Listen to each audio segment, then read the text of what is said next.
วิร์กช็อปวันนี้ก็จะเป็นภารกิจว่าดูภารกิจเฮ้ยยิ่งใหญ่มากเลยอ่ะนั่นก็คือ Holiday with Gen จริงว้า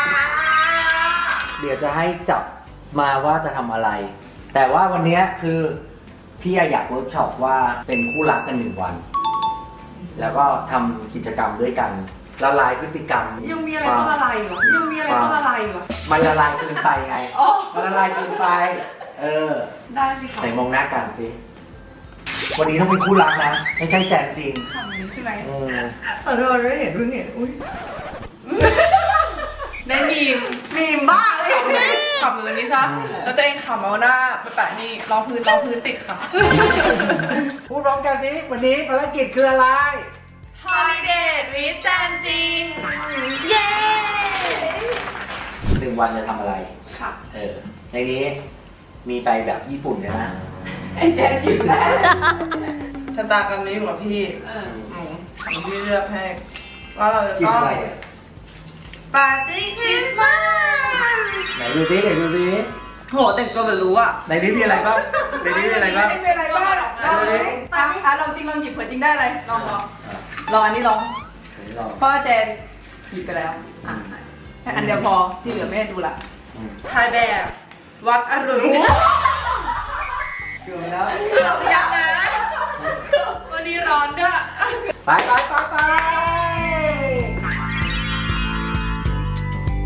าตอนนี้นะ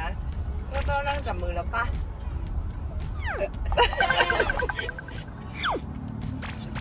ไม่เอามือใช่ไหมอันนี้ก็ได้อย่างนี้ก็ได้อย่างนี้ดีมันเป็นวันนี้เราจะมาทำปาร์ตี้คริสต์มาสจะซื้ออะไรดีจะทำอะไรดีอยากกินรามยอนเพราะว่าเธอชอบกินรามยอนแล้วพี่จานทำรามยอนไม่เป็นปะก็ให้เธอทำเพราะรอบที่แล้วก็ทำให้จำได้ไหมก็ให้เธอทำรอกินอย่างเดียวได้พี่ทำอะไร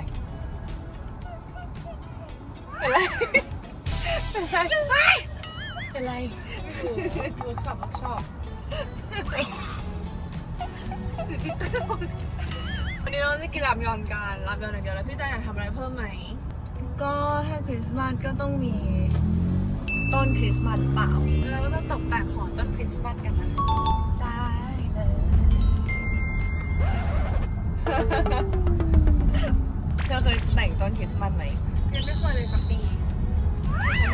เริ่มต้นกับเราเป็นอย่างนี้เองพี่เคยแล้วหรอเคยแล้วบ่อยไหมไม่บ่อยทำกับใครอ่ะก็ทำกับเพื่อนทำกับครอบครัวสายหน้าทำไมดูมีรุนมากเลยทำกับหมาทำกับแมวทำกับเป็ดกับไก่แถวบ้านแล้วทางทีมงานมีงบให้เท่าไหร่คะไม่อั้นพูดแล้วนะแค่รามยอนนะเขาไม่อั้นทำไปแค่อย่างเดียวภารกิจอีก1ภารกิจก็คือต้องมีของขวัญให้กันด้วยนะวันนี้งบไม่เกินเท่าไหร่นะ500 บาทแต่ว่าต้องมีเหตุผลด้วยว่าทำไมถึงซื้อของขวัญชิ้นนี้ให้กันถึงแล้วครับเธอตอนที่ปิดกล้องมาแล้วอะจริงๆเขินมากบอกทุกคนตรงนี้ว่าจริงๆเราเฮ้ยนี่มันแค่เวิร์กช็อปเป็นไรเธอชอบแบบเขินชอบไม่ได้ยินพอเขินปุ๊บก็เลยแกล้งทำเป็นขำรู้นะคนเราก็ต้องขำเป็นเรื่องปกติปะแต่ว่าขำผิดปกติเพราะว่าเขินอย่างนั้นตอนถ่ายน้องสาวไม่เคยเห็นพี่จานโมเมนต์อย่างนี้เดี๋ยวนี้พี่จานติดทำได้ไงหรือปะไม่ใช่อันนี้ยังเห็นฟันเอาห้าเห็นฟันดิไข่ต้มมาสิ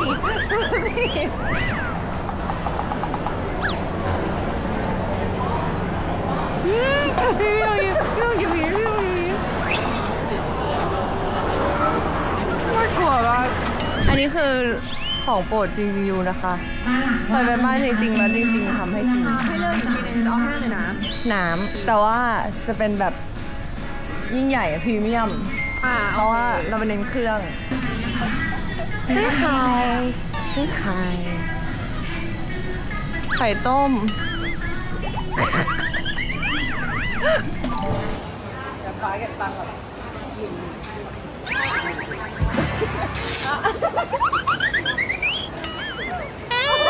อุ้ยอันไหนป้าขนมหวานๆอะไรได้ยินปะเนี่ยหนูได้ยินปะเขาเอาอะไร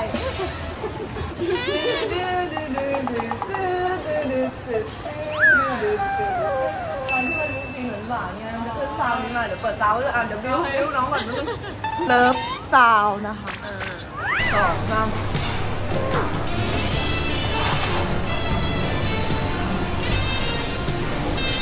โชว์หูหน่อยโชว์หู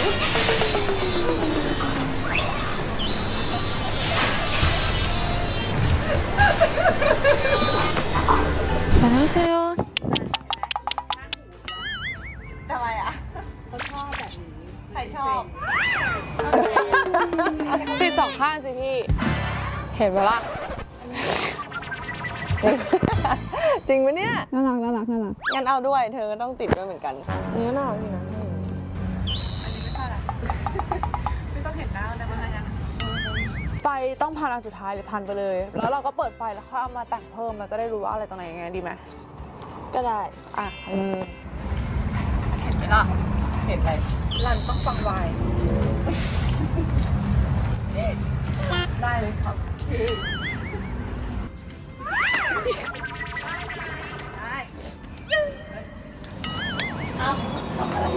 นี่ใส่ยัง ให้อุ้มไหม จริงเหรอ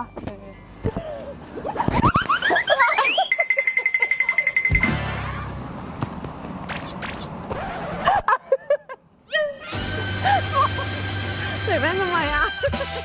น่ารักเปล่าอ่ะ อะไร ตลกอ่ะ ดีแล้ว ก็ต้องหนูอยู่แล้วสิ รอพี่ก่อน อ๋อ รอพี่แป๊บหนึง โอเค ให้พี่ตอบ วิน่ารักเนี่ย พี่เหรอ โบ เดี๋ยวพี่ดิดนิ้วแล้วมันเปิดเลยเชื่อพี่ปะ อ่ะ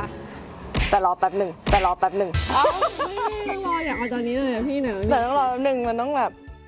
พี่ขอรวบสมาธิก่อน เลยเหรอ มันต้องใช้สมาธิในการดิดนิ้ว อ่ะโอเค 1 2ปังไม่ใช่อะไรเข้า